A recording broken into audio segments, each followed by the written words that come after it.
Pupunta po tayo guys sa kuweba ng Minalungaw. Ayan guys. Babagtasin natin yan. Medyo matarik nga lang ang papunta dyan. Ayan guys. Medyo nahirapan kami.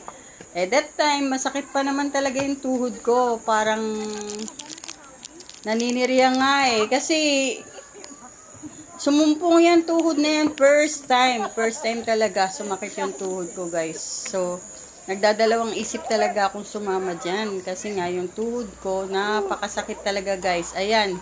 Pinilit ko talagang bagtasin yan. Kahit matarik yung lugar, kahit mataas masyado. Ayan, tanaw yung ilog oh. Yung river ng Peñaranda. Tanaw sa baba, oh, di ba? Nakikita nyo, ganyan kataas yung aming binay. This is my second time na papasok sa isang kuweba. My first time was in Linaw Cave, Eastern Samar. And then this one, Minalungaw. Isa talaga tong challenge para sa akin, guys. So, nagdadalawang isip talaga ako kung sasama ako o hindi. Pero since ang sabi ng aming organizer, pinagbili niya talaga sa tour guide na kung pwede, i-one-on-one talaga ako. Kasi, para makayanan ko yung pag-akyat or pagpasok sa kuweba. So, ayan na nga guys. Isa lang talaga ako, may kasama talaga akong isang tour guide para sa akin. So, talagang alagang-alaga nila ako dyan. Ayan guys, pakinggan nyo po yung usapan namin dito. May usapan kami ng tour guide. Ito kasi yung time na parang sumusuko na ako.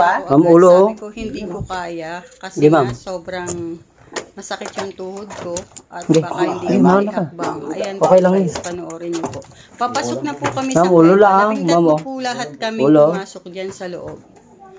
Pero, nung matapos kami, 3 na lang. Kasi yung iba, nagsiuwi na. Hindi na nila trinay. Akala nila wala na raw doon sa taas. Wala na raw ibang puntahan. Hindi na sila sumama. Kami na lang yung nag-try. Tinapos talaga namin hanggang sa dulo. Hanggang sa marating namin yung pinakabunganga ng kuweba. Kala nga namin, hindi namin malulusutan yun guys eh. Kasi kung aakyat po kayo, sobrang kitid nung bunganga ng kuweba eh. Ayan na po guys. Pakinggan niyo po. Sa bato kami. Oo, sa bato lang po kayo tatapak. Sayang mo kasi yung tuhod ko eh. Yes, ma'am. Hindi kaya yan kasi sunod-sunod eh. Hindi yung ni ate, yung tuhod niya, pero walang problema yung tuhod ni ate kaya. Oo, wala eh. Hayaan mo na. Kaya na lang. Dito lang po kayo magtatagal. Yan ay nararamdaman eh. Basta po diretso lang po yun. Kanina, malapit na kayo makakit kanina mo. May yung angat yung iyan, ganyan.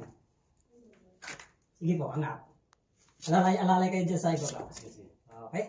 Abante mo mga kamay. Dito pa po, sa taas, ng tali. Isa pa po. Iyon, okay. Okay, sige na.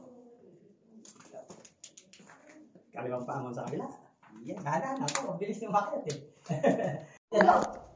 Yuyo ko po ng konti. Hawak ko sa dalawa pa. Okay, sige. Dahan. Okay, test mo muna tayo. Test. Ayan. Hawak sa ibabaw na tali, ma'am. Okay? Okay. Sige po. Wala lang. Teka lang tayo. Okay. Hanap po kayo ng konti dito, ma'am. Sige na, hawak sa tali. Yan. Dito, hawak ka na kanan. Yan. Tangan kaya rin, ma'am. Sige na po. Okay. Okay. Ay, glory to God. Amen. Amen. Amen. Siyempre guys, nag-ikot-ikot din kami sa kuweba. Tinignan namin yung loob niyan. Aside from pag-akyat, siyempre tinignan din namin kung ano yung itsura niya. Yan guys. At nag-posing-posing pa kami dyan. Yan. Actually, nagsayaw pa nga ako dyan eh. May video ako na nagsasayaw dyan.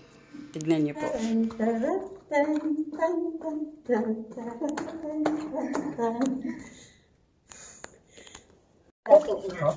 Lalagay ko ma'am. Hawak ko sa tali, ma'am. Kaliwa pa ako, ma'am, dito.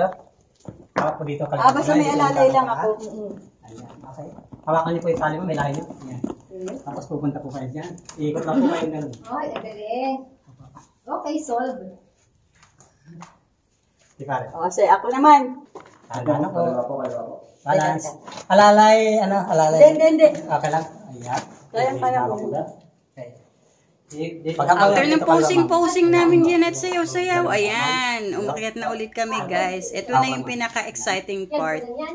Ito yung hindi namin alam kung kakasya ba talaga kami dyan. Mamuulo Napakaliit ng bunganga ng kuweba guys. Ayan, tignan Ma'am, wait niyo po. lang ma'am. Inaakyat na ni Sis Aisel yan. Yan na yung pinaka-exciting part niyan. Tatlo kami dyan si Maricar, si Aisel at ako. Chinaga po talaga namin hanggang sa matapos namin, hindi kami nag-apura. Kasi anong saysay nung pagpunta mo sa kuweba kung hindi mo tatapusin, di ba yung pinaka-adventure niya. So ayan guys. 200 kilos. Papunta na kami sa bunganga ng kuweba guys. Panoorin niyo po. Kasi po. Yuko lang po, yuko. Basta yung ulo ma'am, ingatan po yung likod, dahan-dahan na po ang galaw. Malakas sa loob na Imagine guys, sumuko ako agad, di ba? Napanood niyo yung video. Yung pala, kaya naman pala. Kasi sa... Yes. Ma'am, ingatan po ma'am, may balikan naman dito, no? Medyo gano'n na po kaya. Oops, ma'am, likod Ay, yung pa ako. Wait, isa tukod mo ate.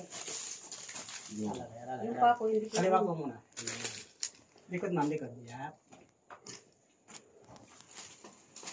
Walang lakas yung kanan. Malakas ma'am, makaakyat po kayo doon sa mahirap kanina. Walang Ano ma'am? Ma'am, yung cola po, gawin ka lang. Namong ano?